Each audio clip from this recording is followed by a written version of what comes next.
लडाखचे पर्यावरण कार्यकर्ते सोनम वांगचुक यांची NSS अंतर्गत करण्यात आलेली अटक रद्द करून त्यांची तात्काळ मुक्तता करावी, तसेच अटक करणाऱ्यांवर कारवाई करावी या मागणीसाठी इंडिया आघाडीच्या वतीने दसरा चौकातून जिल्हाधिकारी कार्यालयावर भव्य मोर्चा काढण्यात आला।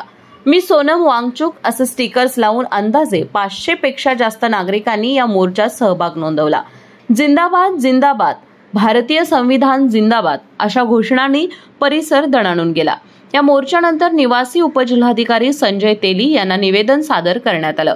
निवेदनात असं म्हटलं आहे, अटक झालेल्या व्यक्तींना मानवाधिकारांच्या संरक्षणाखाली वैद्यकीय सुविधा, वकील भेटीचा हक्क आणि मूलभूत अधिकारांची हमी दिली जावी।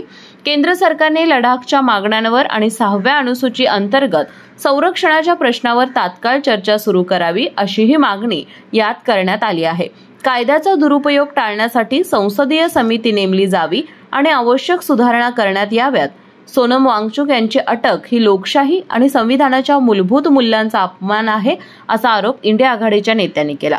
मोर्चा दरम्यान सर्वच पक्षांच्या कार्यकर्त्यांनी आपल्या भाषणातून सोनम वांगचुक यांच्या अटकेचा निषेध नोंदवला आणि केंद्र आणि राज्य शासनाने तातडीने या प्रकरणात हस्तक्षेप करावा अशी मागणीही केली। यावेळी डॉक्टर उदय नारकर, विजय देवणे, सचिन चव्हाण, RK पोवार, भाई बाबूराव कदम, रघुनाथ कांबळे, अतुल देसाई, संदीप देसाई, शिवाजीराव परुळेकर आणि DG भास्कर यांसह अनेक मान्यवर उपस्थित होते।